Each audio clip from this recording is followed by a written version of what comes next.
I never imagined I'd be telling this story. And I never thought I'd be the kind of woman who could do something like this, but the truth is sometimes you don't realize what you're missing until someone else gives it to you, until someone else makes you feel things you convinced yourself weren't that important. That's how I ended up here, breathless, trembling with a man who wasn't my husband pressing against me. "It's too much. Please go slow," I whispered my voice. Shaky because he was so much bigger than my husband. I wasn't sure if I could take it, but the moment I felt him, I knew I wanted to try. The marriage that led me. Here, Ethan, my husband, is a good man. The kind of man most women dream of marrying. Dependable, devoted, always putting me. First 4 years that was enough. We built a home, a life together. But somewhere along the way, something shifted. Our love turned into routine. The passion dulled. Our intimacy became predictable. The same positions. The same rhythm.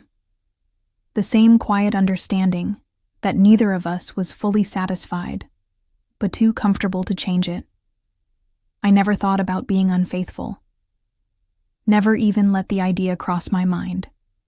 Until his name was Damien.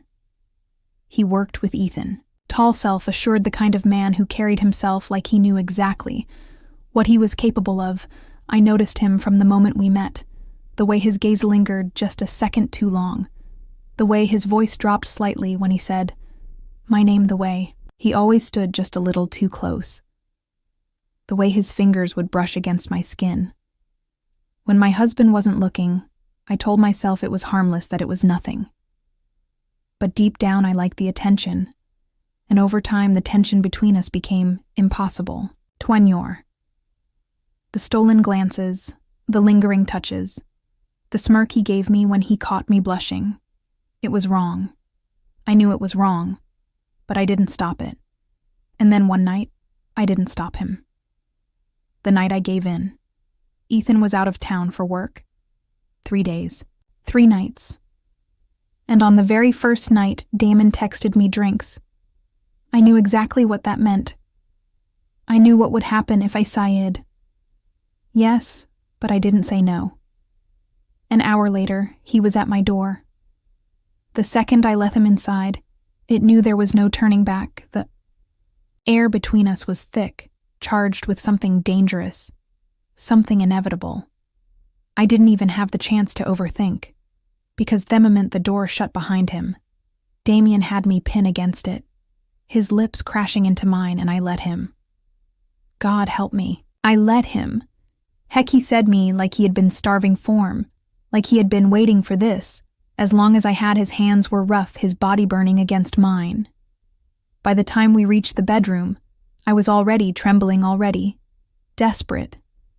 But when he pressed against me, when I felt him, I gasped. He was bigger, so much thicker. I gripped his arms, my breath catching a jolt of panic mixed with excitement curled in my stomach. "Damn, it's too much," I whispered, my voice unsteady. "Please, Goss." His lips brushed against my ear as he smirked. "Don't worry, sweetheart, I'll take my time." And God, he did, the aftermath. I should have felt ashamed, I should have been disgusted with myself. But as I lay there, afterward, my body, still humming, my breath uneven, I felt something else entirely: relief, satisfaction, like I had finally been seen.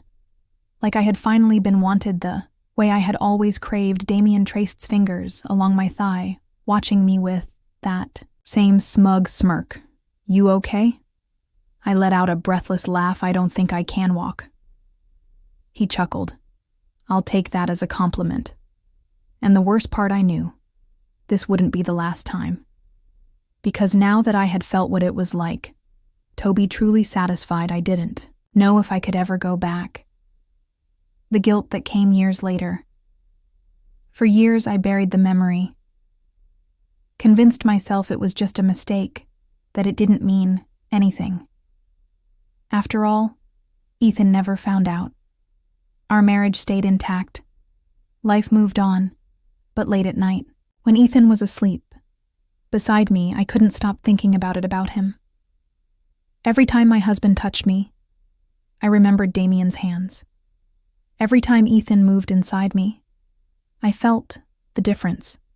The intensity and eventually the guilt started to eat me alive. Because no matter how much I loved my husband, no matter how faithful I had been since that night missed it, I wanted it again. But this time I wanted it with my husband. The confession that changed everything. I had rehearsed the conversation in my head 100 times. How do you ask your husband to change himself physically without crushing his ego one night? After a few glasses of wine, I finally worked up the courage. Ethan was sitting on the couch watching TV when I curled up beside him, tracing my fingers over his chest. Baby, I murmured. He turned to me, kissing my forehead. Yeah. I hesitated. My heart pounded. I almost backed out, but then I thought about never feeling that kind of pleasure again, and I couldn't do it. Taking a deep breath, I whispered, "You think we should explore some options to make our sex life better?" Ethan frowned, his expression darkening. "You're not happy?" "I am, but don't you ever wonder what it would be like if we enhanced things a little?" His face stiffened. I saw the moment it clicked.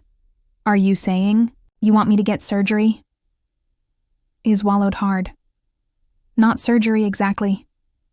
Just there are options, procedures that can help. You know, just a little enhancement." Silence. Heavy, gut-wrenching silence. I reached for his hand. "Ethan, I love you. This isn't about me being unhappy. I just think." He led his hand away. "Am I not enough for you, my chestash?" I wanted to tell him. He was that. I loved him with my entire heart. But physically, I had felt more, and I wanted to feel it again. The change I never saw coming. For weeks, Ethan barely spoke to him. I regretted everything. Thought I had ruined us. But then one night, he came home late. I was already in bed when he sat down beside me. "I've been researching," he said quietly. Blink. Researching what his blue eyes meet mine. Serious enhancement procedures. My breath caught. "Ethan, you don't have to." I want to. Interrupted. "If it'll make you happier, I want to try." Emotions swelled in me. I didn't deserve this man, his love, his willingness. But I wasn't going to stop him, because deep down I wanted this. The process took months. Consultations, discussions, doubts. But I was there every step of the way. And when we finally tried it for the first time, Ethan was bigger, thicker, and the way he used it, like he had something to prove. The first time he slid inside me, I gasped. "My nails digging into his back, baby," I panted. "Go slow." His lips brushed my ear. "You asked for this," he murmured. "Son, now you're going to take it." And I did. Every inch, every deep, mind-numbing stroke.